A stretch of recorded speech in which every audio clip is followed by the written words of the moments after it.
September 3rd, 1945. 3 days after Japan's official surrender, transport trucks began rolling through the gates of Camp Blanding in Florida. Inside those trucks sat 142 Japanese women, former members of the Imperial Army's auxiliary services. They had been captured during the final American advance through the Pacific Islands. Radio operators, clerks, administrative staff, young women whose only crime was being in the wrong place at the wrong time. For their entire lives, they had been told one thing. Americans were barbaric, soulless. They took pleasure in torturing prisoners. When you were captured by Americans, death was certain. Or something worse. As the canvas covering was pulled back and they stepped onto American soil for the first time, these women braced themselves. They prepared for the worst. What they would discover in the next 18 months would fundamentally transform not just their lives, but their entire understanding of truth itself. This is their story. The story that nobody tells. Sachiko Tanaka was 24 years old when she stepped off that truck. She had worked as a clerk in occupied Saipan, filing papers for officers whose names she barely knew. Pushing papers while empires collapsed. That was her war. From childhood she had learned the doctrine. American soldiers were weak, decadent. They were tall but soft. They were physically inferior to Japanese men despite their size. This was what the propaganda said. This was what every poster showed. Grotesque caricatures of Americans with exaggerated features, animalistic, hungry for Japanese blood. The government had shown her films, educational materials, all designed to make one thing clear: surrender to Americans meant certain atrocity. When she descended from the truck, the first thing Sachiko noticed was the heat of Texas in early September. The second thing she noticed was the soldiers. They stood in formation. American guards assigned to oversee the women's compound. At the front stood Sergeant Robert Hayes, a man who stood 6'4", weighing 230 pounds. Former steelworker from Chicago. His uniform was impeccable. His bearing was disciplined. His expression was professional.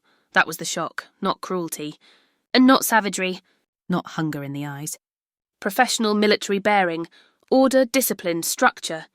Beside Sachiko, 19-year-old Yuki whispered in Japanese, "They look like soldiers." Just like our soldiers. Behind them, 28-year-old Tomo said something that would echo through all 142 women. If the propaganda lied about this, something so obvious that you can see with your own eyes, what else did they lie about? It was the first crack in the foundation, the first moment when the entire narrative structure began to show stress fractures. The women were led to a section of the camp designated as the women's compound. The barracks were simple, wooden structures with basic accommodations, but they were clean. They had beds with actual mattresses, real blankets, windows with light. In occupied territories, many of them had lived in crowded spaces, sleeping on mats, sharing small rooms with multiple people, but here, in a prison camp of their enemy, they were being given beds. Breakfast was served the next morning in a mess hall. The food was abundant: eggs, fresh bread, fruit, coffee. Things many of them hadn't seen regularly since before the war began. Years of rationing meant that abundance like this seemed almost obscene. Yuki stared at her plate. "This is for prisoners," she whispered. "What do they feed their own soldiers?" Several women stopped eating. This had to be a test. Some kind of psychological trick. But Sergeant Hayes, the American cook assigned to their compound, noticed their hesitation. He approached their table. His massive frame cast a shadow across their meals. The women tensed. This was it. This was where it would start. But Hayes simply smiled. He gestured to their plates with a thumbs up, a gesture that transcended language, and moved to the next table to do the same thing. For the first time since their capture, something shifted inside them. Not quite trust, not quite belief, but a crack in the certainty that the world worked the way they had been told it worked. Over the following weeks, Sachiko was assigned to work in the camp library, helping to organise donated books and magazines.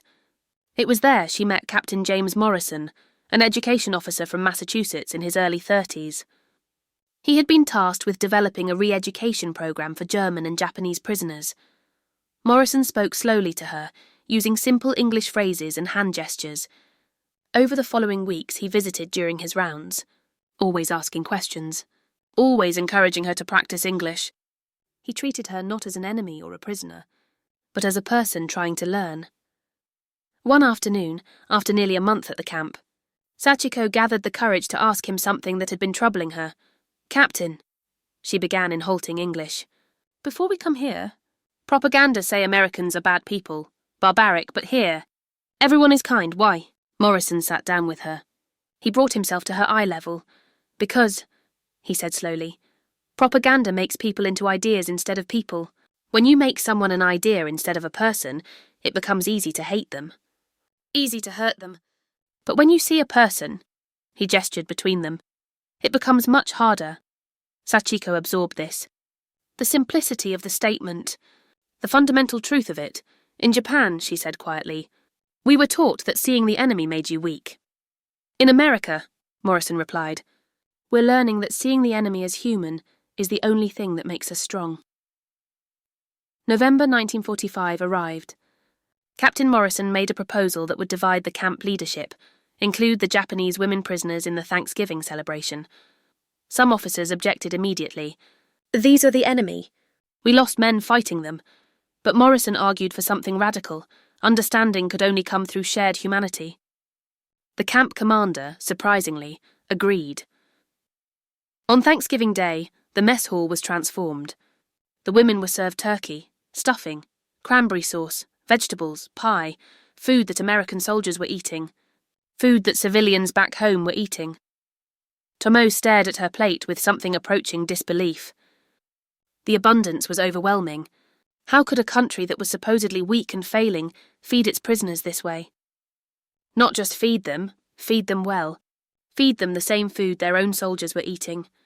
Yuki whispered, "This meal cost more than what I ate in a month before the war ended." But it wasn't just the food. It was what the food represented. It was physical evidence of something their government had claimed was impossible. American strength built not on cruelty, but on abundance. American values built on something other than conquest. After the meal, Captain Morrison organised an informal discussion. Using translators, he asked a simple question. "What surprises you most about America so far?" The women exchanged nervous glances. This had to be a test, some kind of trap, but Sachiko spoke first. "I am surprised that we are alive."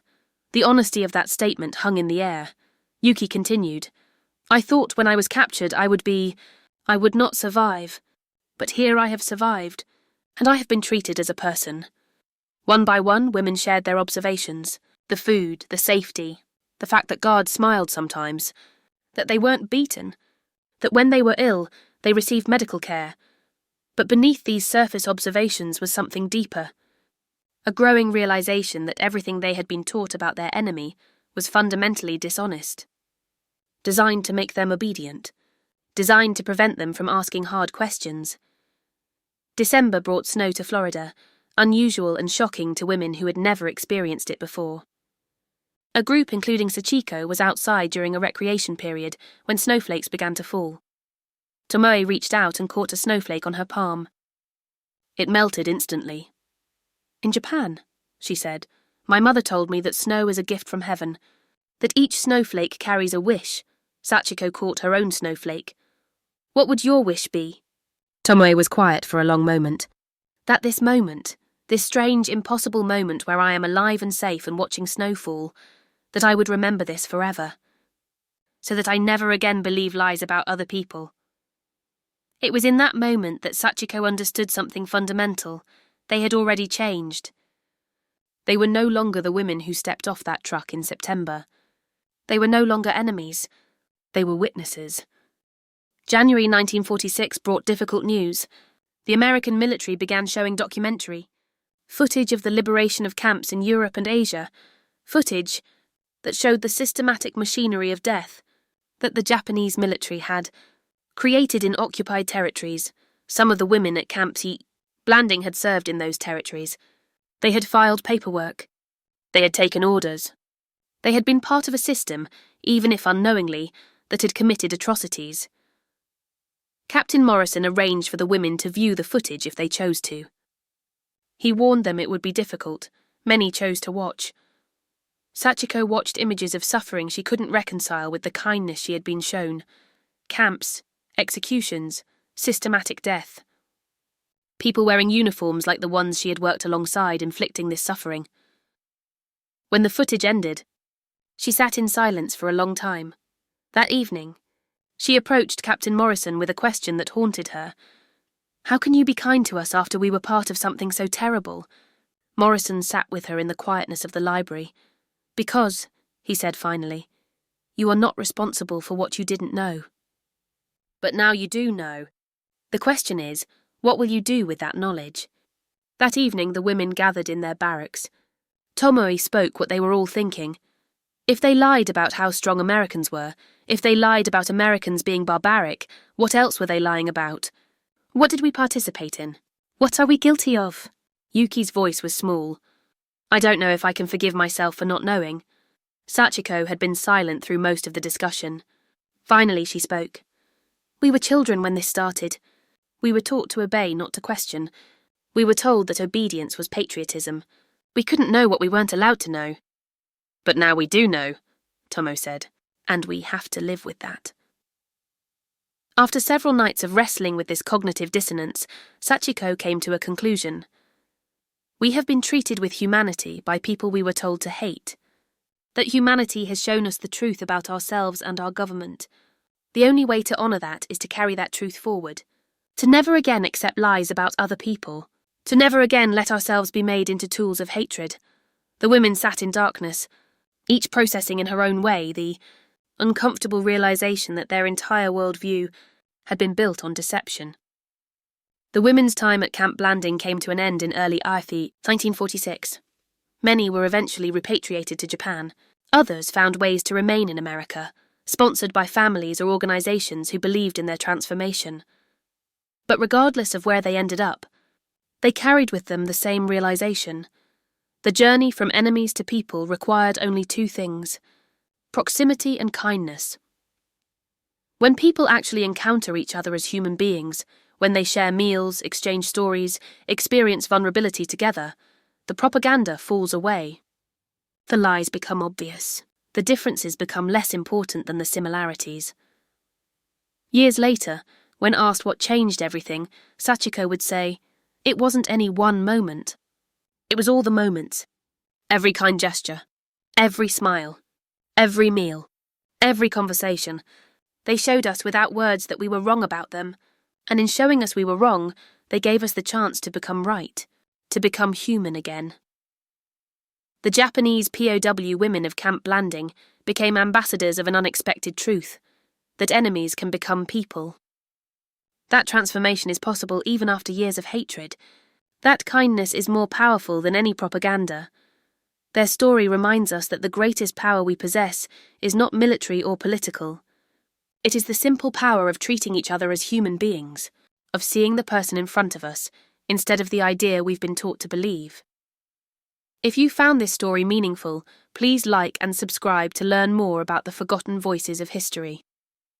In the comments below, tell us, what moment changed your understanding of someone you thought was your enemy? Your stories matter. Thank you for listening.